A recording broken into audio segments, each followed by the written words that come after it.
Olá, caros professores da área de Ciências da Natureza. A equipe sempre apresenta aqui como orientação técnica de formação continuada a vocês, professores da área, a temática de biotecnologia, temática interdisciplinar presente nos currículos da nossa rede, onde hoje aqui, em continuidade às orientações de 2009, onde mantemos a parceria com o Instituto de Física de São Carlos, da Universidade de São Paulo, daremos agora em 2010 uma série de novas temáticas relacionadas ao tema, onde intitulamos para esse ano de 2010 o título principal Biotecnologia, atualização em temas e tecnologias associadas. Neste momento vamos apresentar aqui junto, teremos a participação da professora doutora Nelma Bossolan, que apresentará para vocês o tema Organização do Genoma nas Células e Estruturas do DNA. Muito obrigada, professora, pela sua presença e contribuição nessa orientação técnica de formação. Obrigada, Beth, e pela acolhida da SEMP a essa parceria com o Instituto de Física de São Carlos, nestas orientações técnicas direcionadas aos professores de Biologia, Ciências e da área de Ciências da Natureza.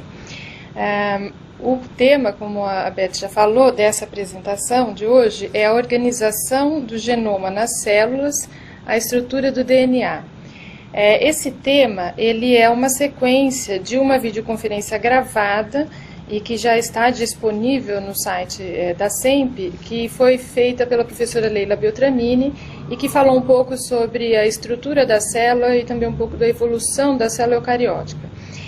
E faz parte, então, dessa temática maior da orientação técnica, que é a biotecnologia. E nessa apresentação hoje, então, a gente vai rever alguns conceitos relacionados ao genoma, um pouco do histórico do DNA e da estrutura do DNA também. E o objetivo dessa apresentação é contribuir para a atualização profissional dos professores e, na medida do possível, nós vamos fazer algumas relações com a temática que é abordada na nova proposta curricular do Estado de São Paulo, na área de biologia, não é? E com isso eu vou localizar, mostrando aqui essa próxima figura, em que momentos do currículo de biologia vocês vão, essa apresentação pretende contribuir, né, para quais momentos. Então, por exemplo, na proposta curricular para a segunda série do ensino médio, dentro do tema 5, Tecnologias de Manipulação do DNA, a receita da vida e seu código, esse tema entra no terceiro e no quarto bimestre. Então, por exemplo, no terceiro bimestre, os primeiros tópicos dos conteúdos específicos, eles são relacionados à estrutura química do DNA e também ao modelo de duplicação do DNA. E aqui fala um pouco, não é, a história da descoberta do modelo. Eu vou falar um pouquinho sobre o histórico, mesmo porque para essa atividade há uma complementação no caderno do professor que fala da linha do tempo. Um outro tópico ainda do segundo ano é sobre o RNA, a tradução da mensagem, não é? E o código genético e fabricação de proteínas. Esse assunto vai ser apresentado pela professora Leila na videoconferência gravada sequencial a esta.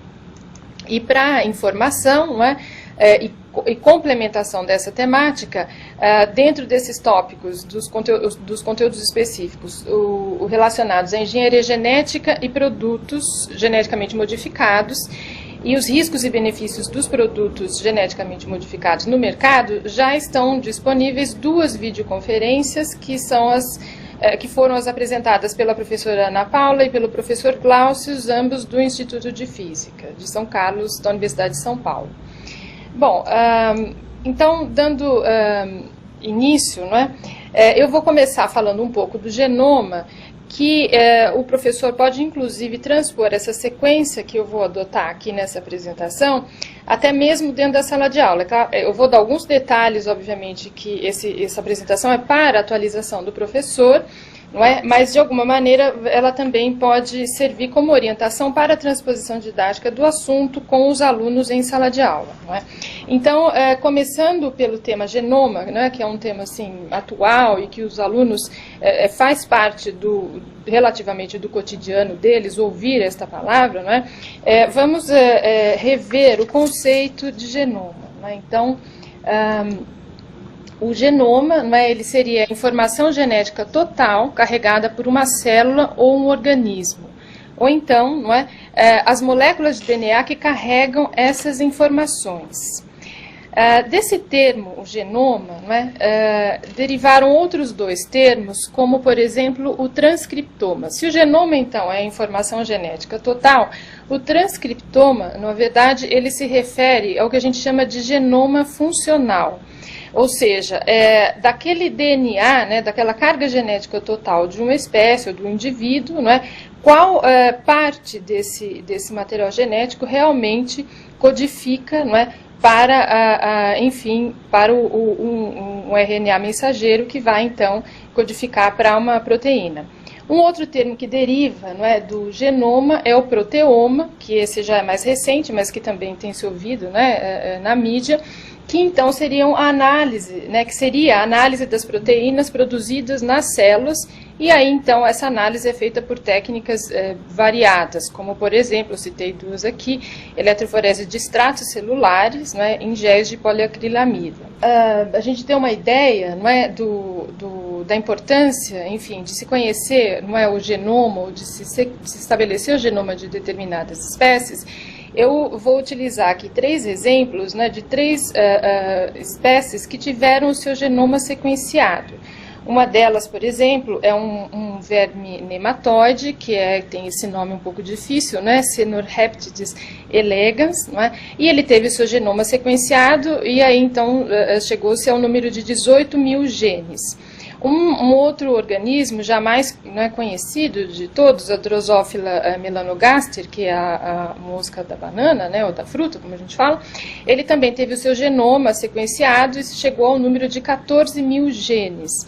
E a espécie humana, né, o Homo sapiens, chegou ao seu número de 30 mil genes. Então, qual a importância de se saber, de se conhecer, não é, o genoma dessas outras espécies? Obviamente, além da questão evolutiva, né, mas esses 2 organismos, particularmente, que eu citei aqui, o Cenorrhaptides elegans e a Drosophila melanogaster, eles servem também como modelo para estudo de alguns processos, não é, e que são modelos para comparação com os processos que ocorrem no homem, não é? Então, o desenvolvimento embrionário, não é? Ou mesmo a morte celular programada. Então, nesses organismos que são de mais, digamos, fácil de acompanhar o crescimento, como eles têm alguma relação, uma similaridade com os processos que ocorrem em humanos, então é mais fácil de se observar e por isso tiveram esses genomas sequenciados. Uma outra importância do sequenciamento do genoma é se estabelecer algumas relações, não é, filogenéticas entre esses organismos. No caso desses 3, se observou, não é, que o ancestral comum a essas três espécies, ela divergiu a mais ou menos 600 ou em torno de 600 milhões de anos, quer dizer, até, né, de 600 milhões de anos para cá é que houve uma divergência, não é? E aí, então, cada uma dessas espécies tomou um rumo na árvore filogenética aí, diferente, não é? Uma outra conclusão a respeito disso foi que em torno de 50% dos genes em cada uma dessas espécies possuem homólogos em uma ou nas outras 2 espécies, ou seja, eles são genes que têm a mesma função, produzem as mesmas proteínas. E aí essas relações de similaridade entre genes homólogos, ele permite estabelecer essas relações filogenéticas, né? Permitem estabelecer essas relações filogenéticas entre esses organismos. No caso do genoma humano, não é, o estudo, o sequenciamento, né, do genoma humano chegou ao número de 3 bilhões e 200 milhões de pares de nucleotídeos. E isso nos 22 cromossomos, não é? E aí, no caso, a gente considera o genoma haploide nesse número, né? Mais os 2 cromossomos sexuais. Não é? Então, o estudo realizado, né, e publicado em 2001, né, que inclusive há no caderno do professor da parte de biologia, a capa da revista que fez a publicação desse genoma humano, da Nature, e aí então ela fica inclusive disponível na internet para quem quiser ver, não é? E aí então tem todo o sequenciamento da espécie humana, né, do homem, né, o genoma humano, publicado nessa revista. Eu disse que ela fica disponível na internet e é interessante o professor muitas vezes chamar atenção para esse tema, não é? E até mesmo ver com os alunos esse artigo científico, porque ajuda um pouco no tratamento, mostrar como um artigo científico é publicado, que passa por revisão de pares, mostra um pouco, aproxima do aluno como a ciência é feita, não é? Até mesmo os procedimentos. É um artigo que está em inglês, obviamente, não é? Mas talvez seja interessante já aproximar o aluno desse procedimento que é comum na ciência. Ainda como resultado, esse consórcio, uma outra questão interessante a ser levantada também com o próprio artigo, e mesmo outras notícias da mídia, não é? É que esse consórcio internacional que sequenciou o genoma humano, né, ele reuniu pesquisadores e instituições do Reino Unido, de vários locais, do Reino Unido, dos Estados Unidos, da Alemanha, França, Japão e China. Esse é um outro aspecto importante a ser levantado, né, com relação à questão do contexto da ciência, ou seja, precisou-se, não é, reunir várias instituições e pesquisadores para o estabelecimento, quer dizer, unir forças para o estabelecimento, enfim, de um processo, né, de uma técnica. Então, mostra também como a ciência é feita em colaboração, né, e ela evolui por conta dessa colaboração. E aí, então, como resultado do sequenciamento do genoma humano, né, se observou, não é, se concluiu que em torno de 1/3 do DNA genômico humano, ele é transcrito em pré-RNA mensageiro, né? Esse pré-RNA mensageiro, a gente vai ver um pouquinho o que é o RNA, vai rever, né, o que é o RNA mensageiro. Esse pré-RNA mensageiro é aquele RNA que ele na verdade, transcrito diretamente, copiado do DNA, mas que ele ainda vai ter vários trechos que eles não vão codificar para a proteína, eles vão ser descartados, né? Mas apenas, então, 1/3 do genoma corresponde a uma área, digamos, então, que vai ser transcrita para o RNA mensageiro. Na verdade, 1/3, né, 1,5% do genoma total, não é, ele corresponde ao que é chamado de exon. Exon é realmente, na verdade, as partes, não é, que codificam para proteínas. Então, é uma fração muito pequena, não é, do todo esse genoma, daqueles 3,2 bilhões de pares de nucleotídeos. Se a gente observar essa próxima figura, não é, esse 1,5% que corresponde, então, aqui está mostrado em vermelho, aqui, quer dizer, de todo, né, esse sequenciamento de genes e que indica várias outras regiões, não é? 1,5% de fato codificam, são regiões, como está escrito aqui, codificantes de proteínas. Não é? Então ainda há muita coisa para se compreender também sobre o genoma. Esse foi um estudo inicial e ainda outros, né, estão em continuidade sendo feitos para uma melhor compreensão do genoma e dessas áreas codificantes e não codificantes. Não é? Bom, iniciando então, e falando do genoma, que é um tema atual, não é?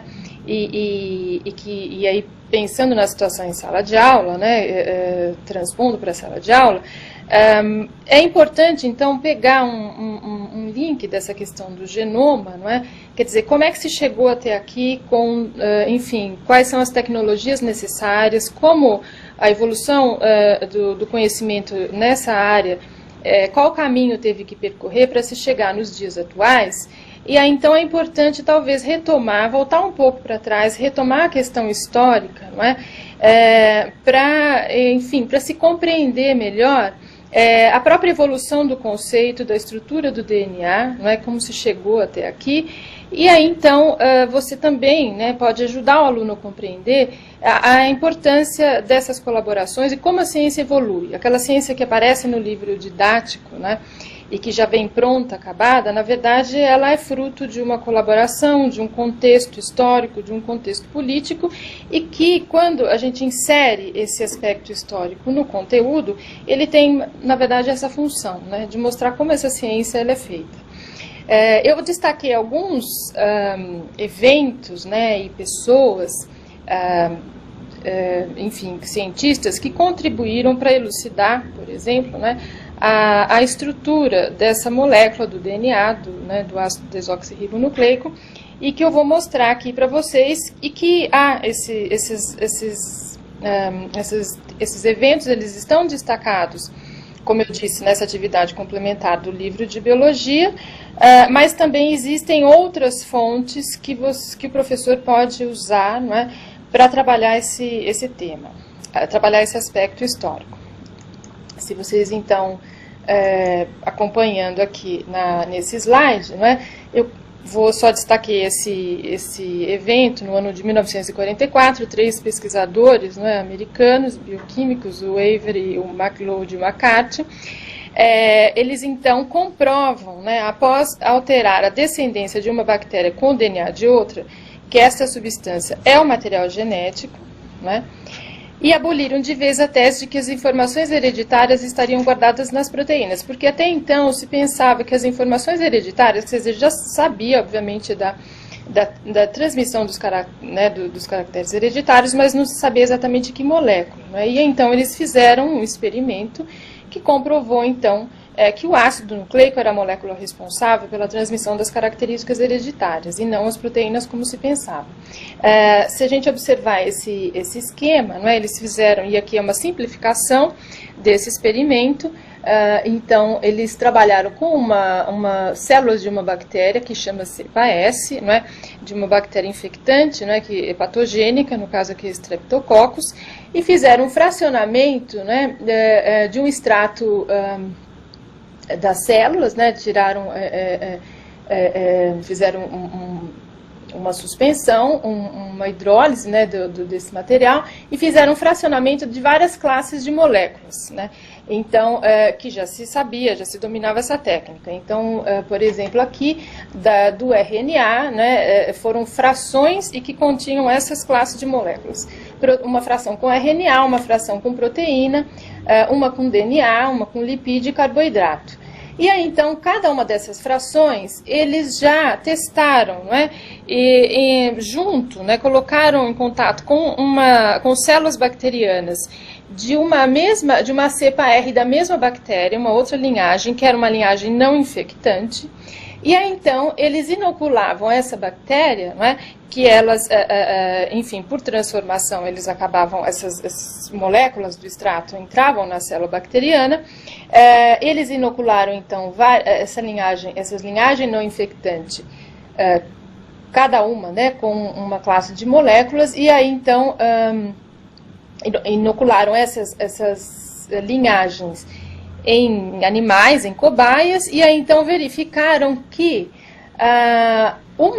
na verdade, a linhagem que era, não é, que estava misturada, vamos chamar assim, né, simplificadamente, com o DNA, ela retomava o poder infectante, e aí, então as cobaias morriam, não é? Então, eles, a partir desse experimento, concluíram que o DNA é que, enfim, transmitia na verdade, essa informação, não é?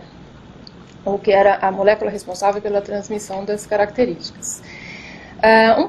Um outro evento que também ele está muito presente nas linhas do tempo, né, que a gente encontra, é datado dos anos de 1940 a 1950, e por um cientista, o Chargaff, não é, e ele verificou, não é, que existia, né, uma proporção aproximada de 1:1 entre as bases nitrogenadas adenina e timina, e também a mesma proporção de 1:1 entre as bases citosina e guanina, né? E aí, então, o que ficou conhecido como a regra de Chargaff, né? Um pouco mais adiante, nos anos entre 1950 e 1952, esses outros dois pesquisadores no Reino Unido, né, em Londres especificamente, o Wilkins e a Rosalind Franklin, eles na verdade determinaram o padrão da molécula, né, do DNA,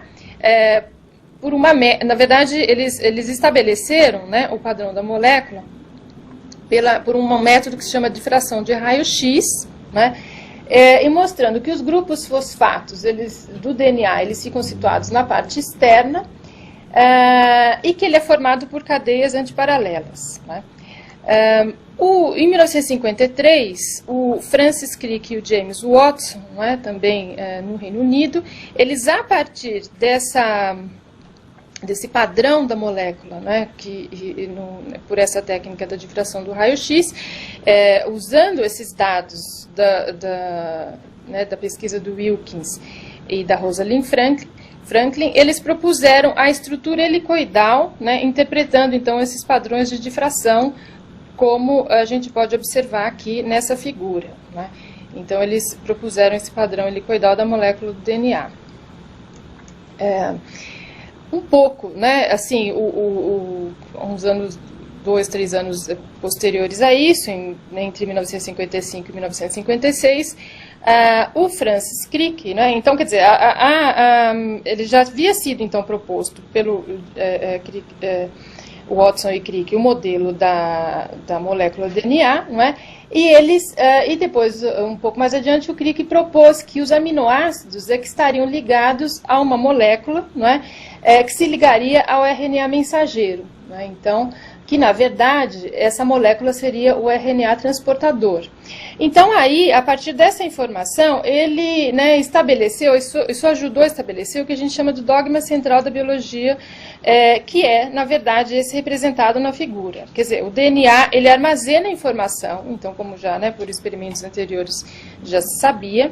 O RNA é uma molécula que transfere essa informação, no caso, ela copia, né, de alguma maneira, esse processo ainda não estava estabelecido, a informação do DNA, o RNA ele vai transferir, se a gente pensar numa célula eucariótica, né, ela vai levar essa informação para fora do núcleo, né, e para então que uma proteína seja, enfim, montada, processada, e esse processo acontece numa célula eucariótica fora do núcleo, né, no citoplasma da célula, então para montagem e formação dessa proteína, que é a que executa a função, né? Então esse é esse dogma central. Quer dizer, o Crick, com esses últimos, né, nesse período, ele conseguiu estabelecer. Bom, esses eventos, como eu falei, então, em resumo, né, eles ajudaram, esses outros também, né, eu destaquei apenas alguns, é importante que fique claro, né, que tem vários outros, mesmo na atividade que está no caderno do professor, outros eventos são citados, né, eles ajudaram a desvendar como a sequência de um gene, né, no DNA, ele pode ser traduzido em uma proteína.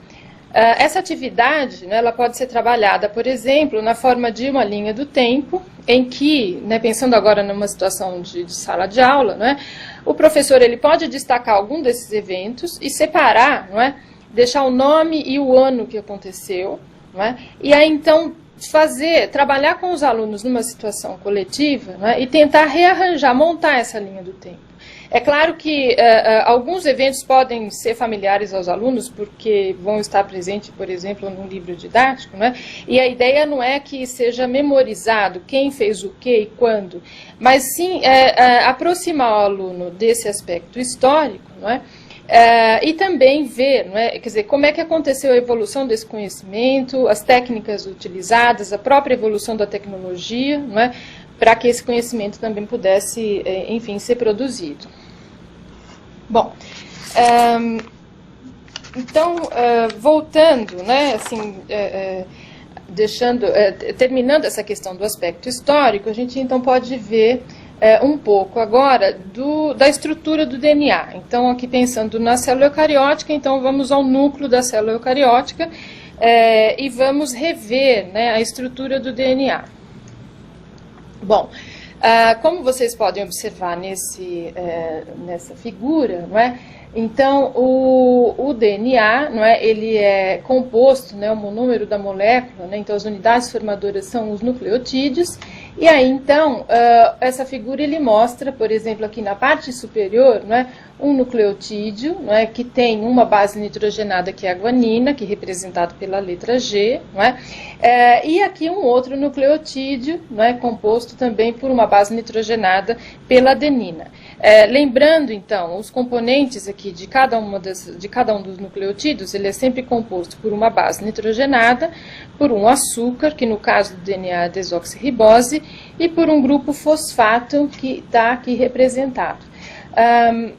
A união entre né, nucleotídeo e outro nucleotídeo é feita por uma ligação que se chama uma ligação química fosfodiéster. Depois vocês vão ver um outro esquema, não é, que antes do nucleotídeo se unir a um outro nucleotídeo, ele vai perder outras duas moléculas, dois átomos de fosfato, né, uma ligação que acaba liberando energia, que depois é utilizado na própria montagem da molécula DNA.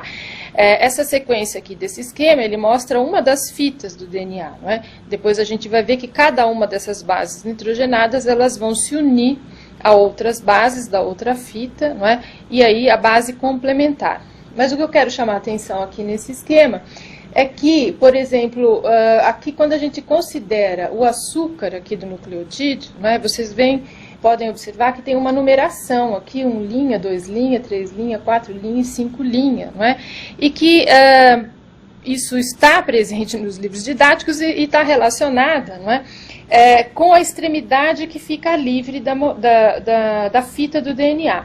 Então a gente começa a contar o carbono a partir aqui, né, olhando o carbono do açúcar, né, o carbono 1 é aquele carbono que a base nitrogenada se une, né, e aí então o carbono 1, 2, 3, né, o 3 é que vai, na verdade, essa extremidade vai fazer ligação com o nucleotídeo a seguir, né, e aqui seguindo 3, 4, 5, 5 é que fica livre. Então, por isso é que a gente se refere à extremidade 5' nesse caso a extremidade que fica livre, e vindo aqui novamente, pensando isso aqui numa fita, aqui mais abaixo, a extremidade 3' é a que fica livre. Essa compreensão, e a fita, não é? Outra fita do DNA, ela é antiparalela porque fica justamente ao contrário, né? E essa orientação das fitas, ela é importante, né? Pelo menos o professor, né, ter essa compreensão, porque isso, quando você vai tratar do processo de crescimento da molécula, que a gente sempre se refere, ela cresce no sentido 5', 3', então você tem sempre que retomar, lembrar a estrutura, não é, da fita do DNA. Aqui é uma outra figura, não é, que aí então já está mostrando de uma outra maneira. O esqueleto de açúcar fosfato, ele está representado por essa barra aqui, é diferente um pouco do esquema anterior, e aqui ele está só detalhando a base nitrogenada. Então aqui tem uma fita, não é? E está nessa orientação, como eu havia falado para vocês, 5', 3', não é? E a fita antiparalela, não é, que está na orientação contrária, 3', 5'. E aqui mostra, então, qual é, né, o tipo de ligação, uma ligação de hidrogênio, também conhecida como ponte de hidrogênio, né, ainda que acho que não seja o termo mais correto, ou que os químicos não gostam muito, né? E aí, então, mostram que as bases adenina e timina, elas realizam, né, duas ligações de hidrogênio, e as bases guanina e citosina, 3 ligações de hidrogênio. Aqui é um outro modelo, né, um outro esquema, que mostra, por exemplo, não é, que cada uma dessas voltas do DNA, e essa volta é considerada, por exemplo, não é, ela tem um tamanho, né, cada um, por exemplo, aqui 0,34 nanômetros aqui da molécula, e de essa primeira volta inicial, né, e aqui, em termos de espessura, 2 nanômetros, né, e ela, isso é uma questão de termos, né, uma designação da molécula. Existe como ela tem esse formato de hélice torcida, né, existe essa fenda menor e essa fenda maior. E cada uma dessas voltas, aqui pensando numa volta inteira como essa, tem mais ou menos 10 bases. Quando a gente fala 10 bases, aqui são 10 pares de bases. Esse outro esquema aqui ao lado, ele também está mostrando, e essa estrutura, não é, na verdade, em hélice, ela é a estrutura quimicamente mais estável, por isso que ela fica nessa forma, quer dizer, ela é mantida por ligações, né? Ou seja, ela não é só mantida pelas ligações entre as bases, né? As fitas elas estão unidas pelas ligações de hidrogênio entre as bases nitrogenadas, mas também outras ligações, de modo que ela tenha essa conformação em hélice. Bom, se a gente pensar, então, no tamanho, né, do DNA, ou da molécula do DNA dentro de uma célula, né, nós falamos anteriormente que o genoma humano, na verdade, concluiu que a espécie tem, né, 3,2 bilhões de pares de nucleotídeos. Quer dizer, como é que eles estão, obviamente, apesar de serem dimensões nanométricas, né, muito pequenas, mas como é que eles ficam compactados? Eles estão dentro do núcleo, pensando numa célula eucariótica, eles estão dentro do núcleo da célula eucariótica, né? Então, colocando aqui isso como uma pergunta, né, então como, né, e que talvez os alunos, ou mesmo a gente possa se perguntar, como esses bilhões de pares eles estão compactados dentro da célula, a gente pode fazer uma analogia aqui, né, de tamanho, até para ajudar o aluno nessa compreensão. Então, se o DNA de uma célula humana, ele mede aproximadamente 2 metros, e aí, na verdade, são todas as moléculas alinhadas, né, as moléculas de todos os cromossomos, né? E aí o núcleo de uma célula tem aproximadamente de 5 a 8 micrômetros. Como é que esses 2 metros, né, de moléculas, digamos, estariam dentro desse núcleo? Então, né, aqui a professora da figurinha, ela dá uma dica, não é? Então, tente enrolar 40 quilômetros de um fio fino e colocar dentro de uma bola de tênis. Seria mais ou menos essa analogia que poderia ser feito, por exemplo, para, né, tentar se compreender como, então, esse DNA tem que estar arranjado, né, compactado dentro do núcleo de uma célula. E para isso ele fica mesmo, de fato, não é? Ele fica compactado de modo a caber, não é? E aí, se a gente pensar então no processo até de duplicação da célula, quando acontece a duplicação desse material, então dentro ainda do núcleo esse material ele está sendo duplicado, né? Então realmente ele precisa ter um nível de compactação grande para poder caber ali dentro do núcleo da célula. E para isso, então, eu vou mostrar aqui um esquema que fala do modelo de compactação, né, do cromossomo, né? Essa figura mostra, não é, aqui, se a gente vir aqui no esquema de baixo, não é, da parte inferior do esquema, a gente está mostrando um cromossomo mitótico completo, ou seja, que é um cromossomo, não é? Mas ele já está duplicado, ele tem essa forma de X aqui, não é? Se a gente pegar aqui uma partezinha que está indicada em vermelho e ampliar, então a gente vai ver aqui, não é, o cromossomo, como é que ele está, né, como ele está enrolado e organizado. E aí tem as dimensões, né? A gente vai mudando as dimensões aqui nessa coluna lateral aqui da direita.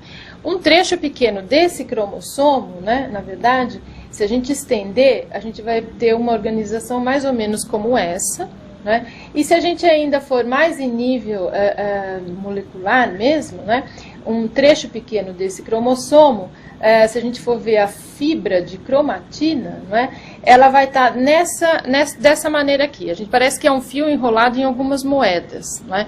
E, na verdade, o que está representado isso daqui? Essas estruturas amarelas, eles são o que a gente chama de nucleossomos, são as histonas, que são as proteínas, não é, que fazem parte do cromossomo. E essa fita vermelha, em volta dessas estruturas amarelas, ela representa o DNA, né, que ele se enrola sobre alguma dessas moléculas, né, e aí então, e tem alguma parte estendida e uma parte que está em volta dela. Aqui mostra com um pouquinho mais de detalhe, né, subindo em direção ao esquema, e aí então, aqui ainda a gente, né, dando aproximando mais, né, a gente observaria só uma pequena região da dupla hélice do DNA. Quer dizer, essa é a forma estável da molécula, mas mesmo assim ela vai se enrolando nesse padrão aqui, né, para poder, por exemplo, ficar como esse cromossomo na fase mitótica.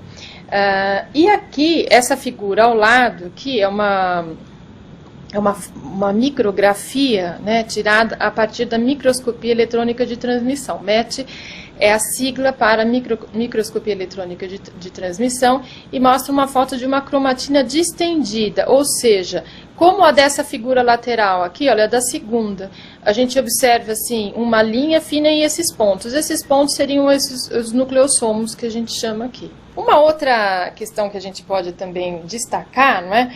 Esse padrão de a maneira como o cromossomo fica dentro do núcleo da célula e até o estado de condensação, ele, quando a gente faz a observação do material genético, né, a partir da microscopia óptica, não é? E aí então a gente precisa sempre fazer um preparado de uma célula que está em fase de divisão, ou seja, os seus cromossomos estão duplicados, porque nesse momento é possível observar, não é, o material genético, ele já condensado, então você pode observá-lo em microscopia óptica.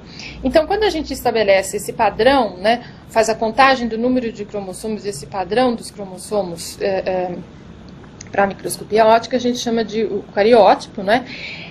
E aí, então, você pode tirar algumas informações a partir de um padrão. Então, por exemplo, aqui, nessa figura que vocês já estão vendo, né, aqui tem os 22 cromossomos, né, mais os 2 cromossomos sexuais, mais um X e um Y, e aí então, esse é um esquema, não é? Mas aqui ele foi feita uma coloração com guinça, que é um corante, e que nas regiões onde tem muitas bases nitrogenadas, adenina e timina, ele assume essa coloração mais escura.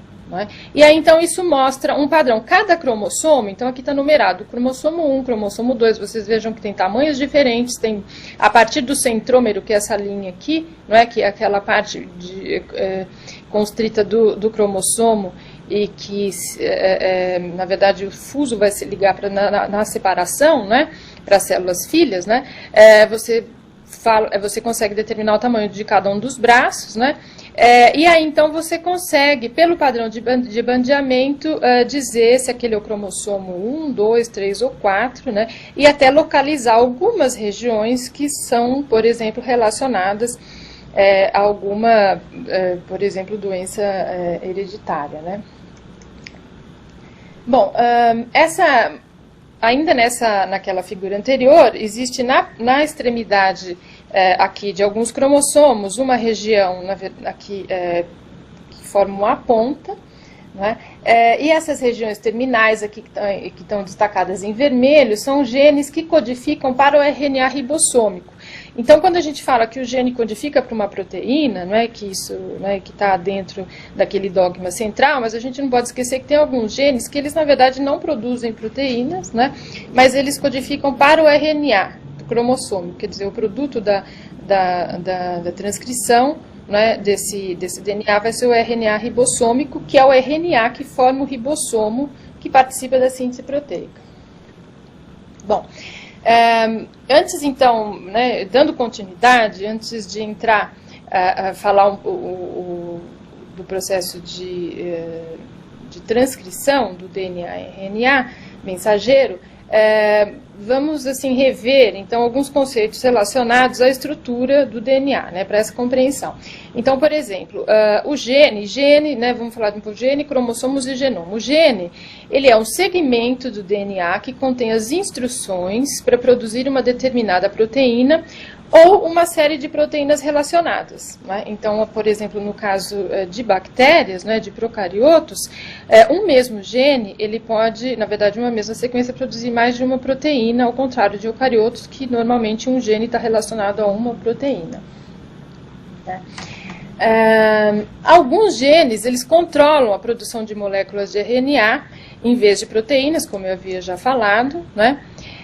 E aí, então, os cromossomos contêm longas cadeias de genes. Então, quando eu chamei a atenção para esses termos, né, gene, cromossomo e DNA, porque fica muito, às vezes a gente na nossa fala, ou mesmo em sala de aula, ou os alunos, fica quase que essas palavras são usadas como sinônimos, não é? Gene, cromossomo e DNA.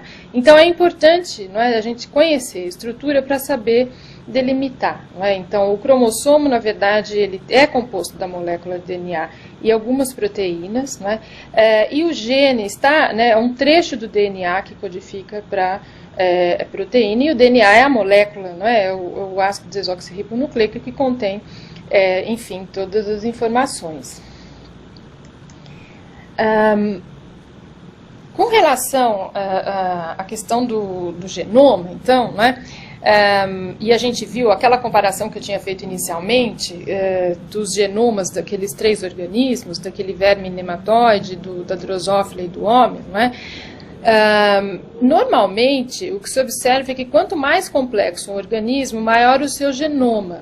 Então, ali vocês lembram que em termos de número de genes, a espécie humana, né, considerando ela mais complexa, tinha 30 mil genes. Só que essa relação, ela tem que ser sempre vista com um pouco de cuidado, porque ela nem sempre é verdadeira. Então, eu coloquei um exemplo aqui para vocês terem uma ideia. Não é? O genoma humano, ele é 200 vezes maior que o da levedura da Saccharomyces cerevisiae. Não é? Tudo bem, então, ele realmente, o homem é mais complexo. Mas ele é 30 vezes menor que o genoma de algumas plantas e 200 vezes menor, né, o genoma humano, que o de uma espécie de ameba, por exemplo. Né? Então, a gente tem que ter um certo cuidado, né? Isso não é uma...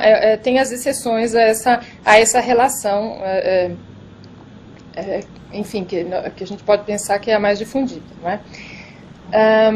Bom, então, uma vez, né, a gente conhecida, né, tendo relembrado já a estrutura do DNA, vamos ver como acontece o processo da duplicação da molécula, não é, numa célula que está em fase de divisão celular. Não é? Aqui nós temos um esquema, não é, que mostra, então,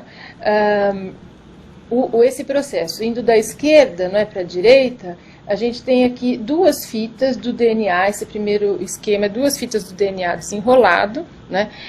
E aí, então, está destacado aqui, né, essa região do centrômero em vermelho, que é aquela região que vai ficar presa no fuso mitótico, e aqui em amarelo são sítios, né, locais específicos da molécula DNA, que são chamados que seria de origem de replicação, ou seja, a molécula, na verdade, não é que ela se abre de uma ponta, né, vai se abrindo e vai sendo, digamos, duplicada. Ela tem locais específicos em que ela vai se abrir, e aí partindo para esse esquema ao lado aqui, né, como vocês estão vendo, como se formasse 2 barrigas aqui, né, na própria molécula, e a partir desses locais de replicação a gente pode ver que o crescimento ele é bidirecional, tanto para esse lado quanto para esse outro, né, e aqui da mesma maneira acontecendo isso. E aí então dessas 2, aliás, desculpa, né, de uma molécula de DNA, que aqui são as 2 fitas de uma molécula, né? Então, nessa duplicação que vai acontecendo, então originam-se 2 moléculas de DNA. Não é? Aqui ele mostra o DNA duplicado, né? Só que aqui ele está condensado, nessa forma condensada, já mostrando aqui qual que é a porção do fuso, né? Que é a região do centrômero, que vai haver a separação, e aí então esse é o processo, né, aqui da mitose, onde vai ter essa espiralização e a separação, e aí então, já então cada uma dos DNAs já migrados para as células filhas, né, e aí então eles aqui novamente duplicados. Aqui, bom, esse processo de duplicação, e continuando aqui nesse próximo esquema, ele vai sempre acontecer, a nova fita, se a gente observar esse esquema aqui, essa fita do lado direito, né, opa, eu mudei o esquema, essa fita aqui do lado direito é a chamada fita, vamos chamar de fita molde, né, é a fita da molécula inicial, né, e essa fita aqui do lado esquerdo é a nova fita que vai se formar. A gente já, né, também relembra que a duplicação do DNA ela é chamada de semiconservativa, porque a molécula nova originada vai conservar uma fita da molécula mãe, vamos chamar assim. Né? Então, esse crescimento da nova molécula de DNA que vai se formar, não é, da nova fita de DNA que vai se formar, ele sempre vai acontecer naquele sentido. Ela vai crescer a fita no sentido 5' 3', ou seja, os novos nucleotídeos eles vão ser sempre adicionados na extremidade 3' livre. Se nós voltarmos aqui ao esquema para observar, vocês estão vendo aqui, né, essa nova fita que está sendo formada, esse nucleotídeo aqui, olha, que tem como base nitrogenada a adenina, ela tem a extremidade aqui, olha, 3', esse é o terceiro carbono, contando sempre o carbono 1 aqui que está ligado à base nitrogenada, o 2 e o 3, né? Ele vai então se unir, um novo nucleotídeo vai vir aqui, né, e vai se unir à extremidade 3' desse, né, com a 5' desse novo nucleotídeo. Esse novo, na verdade, nucleotídeo, ele vem na forma que é chamada desoxirribonucleosídeo trifosfato. Trifosfato por quê? Porque ele tem esses 3 fosfatos e 2 são liberados, que aqui está indicado como pirofosfato, não é? E que, na verdade, é uma ligação de alta energia e que esse pirofosfato vai ser aproveitado nessa síntese, nessa polimerização da fita nova da molécula. Esse esquema anterior, ele mostrou de uma maneira muito simplificada como acontece, então, essa formação da nova fita. Não é? E normalmente esses esquemas estão representados em vários livros didáticos e livros de ensino superior também, não é? Mas é preciso lembrar e preciso colocar isso também para o aluno, que isso não é uma mágica, não é? E não é simplesmente uma afinidade química que os nucleotídeos vão chegando e vão se unindo, né? Mas que existe a participação de várias outras moléculas, né, das proteínas, né, no caso das enzimas, que participam desse processo, né, e que mediam esse processo. E isso é importante lembrar, e é o que eu vou tentar mostrar aqui para vocês, que outras moléculas são essas. Aqui a gente tem um esquema que, a princípio, ele pode parecer muito... um pouco, né, não muito, um pouco, só um pouco complexo, mas ele mostra aqui, por exemplo, né, uma fita, né, uma molécula de DNA aqui, né, que está aberta, né, a gente pode assumir que ela é um daqueles pontos de replicação, não que ela se abriu na extremidade, e ele é só um desenho, é um modelo para explicar e para indicar quais são essas enzimas que participam do processo da duplicação do DNA. E não simplesmente que a fita se abre, novos nucleotídeos que estão na célula ali vão lá e se juntam e aí então está duplicado. Não é? Ele é um modelo, mas que se aplica bem aqui para esse caso. Digamos, a fita que está, né, que se abrindo, sempre uma das novas fitas, não é?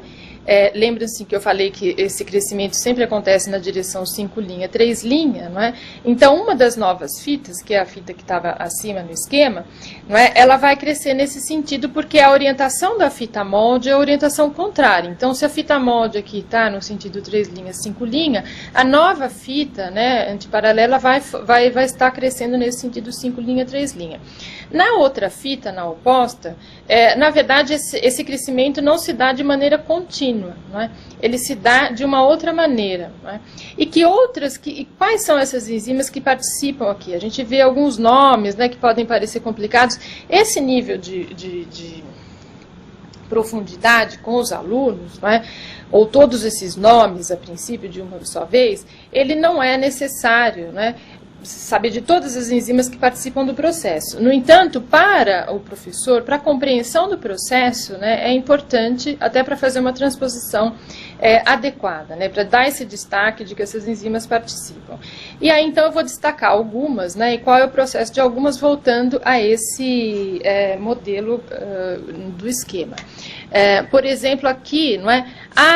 Essa verde, né, na verdade, essa estrutura verde aqui, é a DNA polimerase, que, na verdade, ela, não é, como o próprio nome diz, ela vai polimerizar, não é, vai trazer, né, a nova fita de DNA, os novos nucleotídeos. Ela tem essa outra estrutura, que é chamado de grampo deslizante, que na verdade é uma enzima também, que faz com que ela fique presa ao DNA que vai ser duplicado. Então, só para ter essa ideia, né? Antes disso, antes da DNA polimerase entrar, né, em ação aqui, existe, na verdade, uma outra enzima que é aquela que vai romper, chamada de DNA helicase, que ela vai romper as pontes de hidrogênio da fita dupla, né, e para que ela se abra, né, né, vai ter uma outra enzima que vai desespiralizar a molécula, uma outra que vai quebrar as pontes de hidrogênio, né, e uma outra, na verdade, que é uma proteína de ligação, né, que vai ficar ligado, que a gente chama na fita simples, porque se a gente pensar, a fita simples, né, a fita de DNA se abre, ela poderia se unir de novo por complementaridade da base. E para evitar que ela se una de novo com a mesma fita, então existe uma proteína de ligação que vai impedir, né, que ela se religue à fita original, e que é então mostrando, entre aspas, né, que essa molécula de DNA está em duplicação. Né? Essas são algumas das enzimas, né, que participam desse processo da duplicação. Eu coloquei até ela aqui nos próximos slides, como se fosse uma tabela, né? Voltando, desculpa, novamente ao modelo anterior aqui, né? A gente tem essa parte pontilhada aqui que a gente observa na fita de DNA, é o que a gente chama de iniciador de RNA. Então, é um pequeno trecho de RNA, alguns nucleotídeos de RNA, que, na verdade, eles vão reconhecer na fita aberta, não é? E eles vão indicar que aquela molécula de DNA ela está em processo de duplicação. Então, ela tem esse iniciador aqui, não é? Que também é uma enzima. Né? E aí, então, voltando, né, agora nos próximos slides, eu só deixei destacado aqui quais são as enzimas que participam desse processo e qual é a função de cada uma delas, não é? Que fica para vocês consultarem. Né, e para ter uma ideia, então, da diversidade das enzimas, né, e das proteínas que participam desse processo. Lembrando que aquele é um modelo, não é, e que outras enzimas também participam e que só foi dado destaque para algumas delas. Bom, uma vez, esse foi um dos processos, então, que é da duplicação do DNA, não é, numa célula que vai, então, entrar em processo de divisão, não é? Um outro processo que acontece, na verdade, com o DNA e para a manutenção da célula, né, para o seu metabolismo, então é o processo da síntese proteica. Não é? E se, na verdade, o DNA na célula eucariótica contém essa informação, né, e ele fica restrito ao núcleo da célula, e o processo da síntese proteica ele acontece no citoplasma da célula, como é que acontece, então, né, essa migração da informação que está no DNA, né, até que se chegue à síntese de uma proteína no citoplasma da célula. Então, tem a participação, é um processo, né, a participação de um outro ácido nucleico também, tão importante quanto, que é o RNA, não é? E nesse caso, existem alguns tipos de RNA, não é? E esse RNA que vai levar a informação do DNA que está no núcleo da célula, né? A gente fala que ele age como se fosse um coordenador do processo. O DNA fica ali restrito ao núcleo, né? Ele gerencia e delega atividades, mas ele mesmo não participa do processo. Então, a molécula que vai levar essa informação ao citoplasma, né, ela é o RNA, né, que é um ácido nucleico de fita simples, né, e aí, nesse caso, é o RNA mensageiro. Vamos aqui, então, antes de ver como é esse processo de formação do RNA mensageiro, que se chama transcrição do DNA em RNA mensageiro, vamos relembrar, né, quais são os tipos de RNA que são produzidos na célula. Então, nós temos aqui o RNA mensageiro, que ele vai codificar, na verdade, a proteína, que significa o quê? Ele vai levar a informação, né, transcrita, né, de um gene do DNA e que vai codificar, né, para uma proteína. Um outro tipo de RNA é o RNA ribossômico, né, representado pela letra RNA-R, que ele já indica, né, que ele faz parte do ribossomo, né, que é uma estrutura que tem também no citoplasma da célula, né, e que participa, né, e que tem função importante no processo de síntese proteica. Um outro tipo de RNA é o RNA transportador, né, mostrando aqui pela sigla RNA-T, e ele é usado, ele participa da síntese proteica como um adaptador entre o RNA mensageiro e o aminoácido. Né? E tem ainda um outro tipo de RNA, que são chamados de pequenos RNAs, não é? E que eles são usados num processo que eu vou explicar mais adiante, não é? Que ele é no que se chama splicing do pré-RNA mensageiro. É um nome assim meio complicado, aparentemente, mas eu vou mostrar num esquema e que, de modo assim, bem resumido, ele retira, né, ele ajuda o RNA mensageiro a retirar do RNA mensageiro aqueles trechos que não codificam para nenhuma proteína. Então, basicamente, seriam esses 4 tipos de RNA, né, que, claro, tem a mesma estrutura, né, molecular, e inclusive muito similar ao do DNA, né, se vocês forem bem lembrar, né, do RNA para o DNA tem uma mudança, na verdade, no açúcar, né, que é uma mudança estrutural pequena, mas em termos de função, né, completamente diferente. Bom, aqui eu vou mostrar um outro esquema, não é, que como é que acontece, então, o processo de transcrição do RNA mensageiro, do DNA em RNA mensageiro, né, no núcleo da célula, né? Então, a gente tem algumas regiões do DNA que vão indicar, na verdade, né, onde está aquele gene e que a transcrição deve ser feita a partir dali. Se nós observarmos aqui, nesse esquema, não é? A gente está vendo aqui, por exemplo, o DNA no núcleo da célula, partindo aqui da parte superior desse esquema, existe a participação da enzima, né, que é chamada de RNA polimerase, né, e que ela essa RNA polimerase, como o próprio nome diz, né, ela vai participar da polimerização, né, da síntese da fita de RNA, de um trecho, né, aqui do DNA. Então, aqui na molécula de DNA, na dupla fita, esse trecho que está em cor mais clara, que é laranjada, é o trecho que codifica, né, de um gene, né, que vai codificar para uma proteína, né. E essa RNA polimerase, ela reconhece um local, né, que é o sítio de iniciação, não é? Que aí ele indica, a transcrição vai começar nesse ponto aqui, né?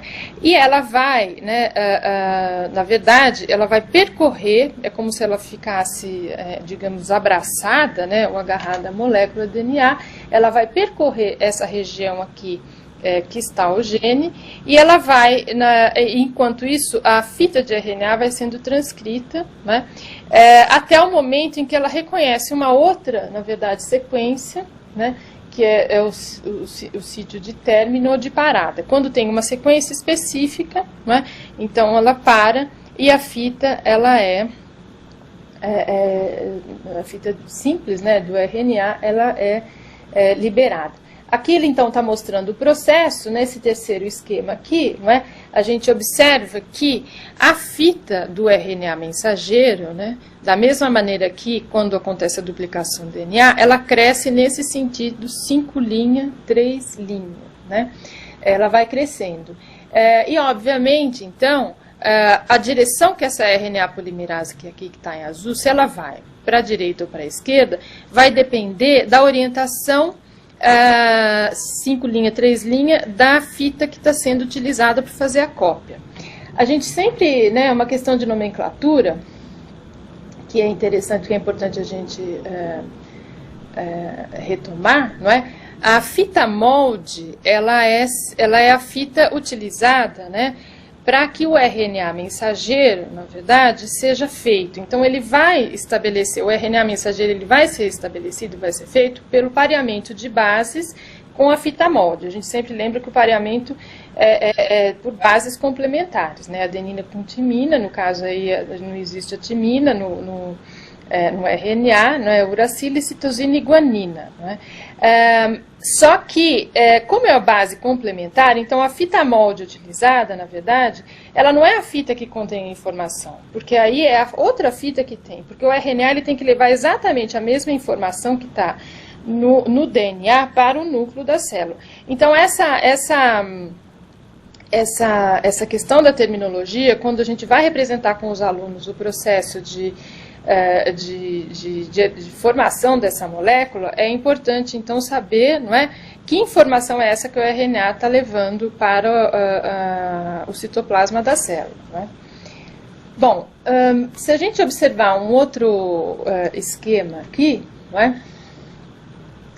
Aqui, tanto uma fita quanto outra, né, do DNA, ela pode servir de molde, não é, para a transcrição do RNA mensageiro. Então, aqui ele está dando um exemplo, aqui está mostrando um exemplo do DNA, por exemplo, o DNA do cromossomo da Escherichia coli, né, e ele fala do aqui, porque lembrando que no caso das bactérias, né, a bactéria tem um cromossomo único circular, né, e aqui então ele mostra que ambas as fitas codificam para genes, né, ele numera aqui, dá exemplo, então essa fita de cima para um gene A, e aqui a fita de baixo para um gene B, um gene C, né? E aí essa seta indica o sentido da leitura que vai ser feita pela RNA polimerase. Como eu falei, né, do DNA bacteriano, existe uma peculiaridade também que é importante a gente retomar, não é? Que entre a organização dos genes no DNA de um procarioto e no caso de um DNA eucariótico, não é? Se nós observarmos aqui nesse próximo esquema, não é? Esse esquema de cima ele mostra o DNA, por exemplo, de uma bactéria, e aqui, esse trecho em amarelo, um gene bacteriano. Então, toda essa parte amarela é chamada aqui no esquema tá, como região codante ou região codificante, não é? E aqui embaixo mostra uma molécula DNA, né, de uma célula eucariótica, não é? E aí todo esse trecho aqui também, que está em várias cores, né, aqui desde o verde pelo mais laranja um pouco mais claro, mostra que tudo isso corresponde a um gene eucariótico, ou seja, todo esse trecho ele vai ser transcrito num RNA. Não é? Só que vocês observam que essas partes mais claras aqui, olha, não é? São chamadas de regiões não codantes ou codificantes, são chamadas de introns. Essa região não codificante ou intron, como o próprio nome diz, ela não codifica para nenhuma proteína. Na verdade, elas estão aqui presentes, mas elas não codificam e elas vão ser retiradas, né, daquele RNA final já maduro que vai para o núcleo da célula eucariótica. E isso é típico do DNA de célula eucariótica, ter essas regiões não codificantes, né? Chama-se intron porque ela fica entre um exon, né, que essa parte, que são esses daqui que de fato codificam para a proteína, diferentemente de um gene procarioto que não tem essa particularidade. O fato de ter esses introns aqui faz com que o processo seja um pouco mais complexo nas células eucarióticas, porque essas partes precisam ser removidas e, obviamente, não é necessária a participação de outras moléculas para fazer essa remoção, né? Então, esses introns, eles são removidos por um processo que se chama splicing do RNA, né? Splicing é uma palavra em inglês que quer dizer união de duas pontas, não é? Colar duas pontas. E na falta de um termo melhor em português, a gente usa mesmo o splicing, e que também é muito utilizado nos livros, textos, né, nessa área, não é? Então, essa região não codificante, ela tem que ser retirada, né, e ela é retirada com a ajuda daqueles outros tipos de RNA que eu havia mencionado, que são os RNAs, os pequenos RNAs. E aí, se vocês observarem agora nesse próximo esquema, não é, dá para a gente observar como esse processo, na verdade, é feito. Então, aqui tem um pedaço, né, de um trecho aqui de DNA, que codifica para uma proteína, que está em azul aqui é o exon, né? Então ele é removido, né? Esse intron aqui, via de regra, ele sempre tem uma região que sinaliza, que quer dizer que ele é um intron, ou seja, que não codifica para nenhuma proteína, e que vai ser reconhecido, então, por esses pequenos RNAs. Então ele vai ser... as ligações aqui entre esses trechos vão ser rompidas e vão ser, né, obviamente, tudo mediado, né, por ação desses pequenos RNAs e outras proteínas que participam também, eles são removidos e aí, então, só fica, né, num RNA maduro, digamos assim, que vai para o citoplasma da célula, aquela região que de fato vai codificar. Bom,